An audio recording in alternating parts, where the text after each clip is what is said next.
What's up, CFO gang? It's your boy Jay Tuck, real Cowboys fan, stand up. And yep, you guessed it. I was hearing, we're going to never hear from you again, Tuck. You were going to delete your Twitter and delete your channel. Nope. Your boy is still here, unfortunately. A lot of people thought I was going to go hiding or go in silent mode. Like, yo, I'm a Cowboys fan. Like, I've seen some embarrassing losses, right? That 49ers game, that was a bad loss. And to be honest with you guys, thinking about what happened last night, I felt a lot worse week one than I did last night, But when you think about last night, I'm going to keep it 100 with y'all, man. We family, we talk. There was a point in time throughout that second quarter, I was kind of shook. Like, they had me like, yo, Tuck, what are you going to do, man? Because, you've been dropping videos. You've been going back and forth with a lot of Eagles fans. It might get dark for you. I was like, damn, could this be a 40 burger? Are they about to put up a 40 burger on us? Is it going to be one of those games where it's 39 to 6, like dog walk us out the building? It was looking that way. But what I love the most, this team is just resilient. They fought back. They fought back and they put blood in the Eagles' mouth, where it should have just been a blowout. If we're playing the Buffalo Bills, we're up out of there. We're up out of there. If we're playing the Kansas City Chiefs, we're up out of there. If we're playing the Tampa Bay Bucks, we're up out of there. Even if we were playing the Rams and play the way that we did yesterday, we are up out of there. 49ers, we are up out of there. Even probably the Packers, we are up out of there. Giants, we are up. But yesterday, we were still in it. Cooper Rush had a QBR of 1 in the first half. I never even knew you could do that. I didn't never even know you could have a 1 QBR, right? 3 interceptions, flipping the field position, putting our defense in a lot of bad spots. People were like, oh, your defense gave up good points. We were the first team to score over 20. Yeah, because we gave up field position, right? If Dante Fowler doesn't jump off sides, which was a horrible decision from him, and give you the first down, we hold that drive to 3. If Mike McCarthy decides, you know what, let's challenge that play because CeeDee Lamb clearly got the first down, things change, right? So our offense was putting our defense in bad spots. And I want to say this, y'all. No disrespect to Cooper Rush. He did a phenomenal job. Salute to Cooper Rush. Cooper Rush did everything that we can ask Cooper Rush to do, right? But there was a point where you just kind of felt, going off of what we saw last week, the glass slipper was just falling off and he was just trying to hold on, and he did what we needed him to do, was buy Dak Prescott time, right? Because here's the crazy part. Watching the game yesterday, we got down by 7. I'm just like, oh, damn, man, that might be a wrap. Like that's how I felt.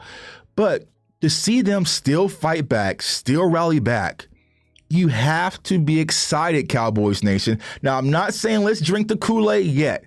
Let's give it a game or two. Give it a game or two. But you got to be excited, because if our team is just able to be mediocre, giving a mediocre offense with this defense, we're spooky. We are very spooky. And I just feel like yesterday, the Eagles were able just to try to take the runaway. They stacked the box because they had no fear of the passing game, which is smart because they even said it post-game. They were like, hey, we knew Cooper Rush was going to eye down his first read, and if he looks at his first read to jump it, he's going to give us the ball. Like, yeah, we know. I've been trying to tell people that too. You know what I'm saying?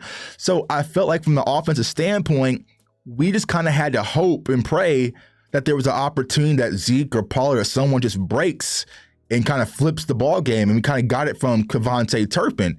Now, there was the opportunity for Cooper Rush to kind of even strike with the CeeDee Lamb, because CeeDee Lamb was wide open, right? But Brandon Graham hit his arm a little bit, and he just couldn't get the ball off. But, those type of things, it just happens in the course of the game. But to say that, yo, as bad as we played, right, on the road versus the undefeated Philadelphia Eagles, who is the Super Bowl favorites, I guess. I'm not sure if they're Super Bowl favorites or not. I'm not sure that, to only lose by 9 points, which should have probably been 6 if Mallory got that field goal. I feel different this Monday morning. I just don't feel depleted. Now, are Eagles fans talking on Twitter, social media? Yeah. but they're also boosting your boy. They're also boosting your boy, because here's what people don't understand. When you're on Twitter, the more you talk to me, the more it feeds the machine. So it puts me in the algorithm. So it starts putting me, if you're searching NFL content, Cowboys content, Eagles content, it puts my face right in front of people, and people click. And I gained like 450 followers just last night, and it's probably even growing, right? That's what they understand, but keep tweeting away. But yeah, overall, it was a good win for the Eagles. You know, it's something that they worked so hard for this offseason. But as a Cowboys fan, you got to be excited. You got to be a little excited. We're not going to be fully Kool-Aid yet. But man, when we get Dak Prescott back, to see Ezekiel Elliott last night, Zeke was just looking like himself. Our offensive line played phenomenal, didn't allow any sacks. Like, give me that when Dak comes back, plus the threat of Dak Prescott. Because here's the thing, we couldn't even give Philly a taste of their own medicine last night with the RPO, because Cooper Rush isn't a run threat. If you have Dak Prescott back there was plenty of situations where they dove down on Zeke and dove down on Pollard. If we would have pulled it, it would have been lights out, right? Even if you look at the throw that happened to Jake Ferguson was wide open. But Cooper Rush just overthrew it, and Ferg had to go up and make the grab, right? And he also got into the end zone. Now, we're going to talk about it this week, Cowboys Nation. Dalton Schultz, I get it. Franchise tag, he's the veteran guy.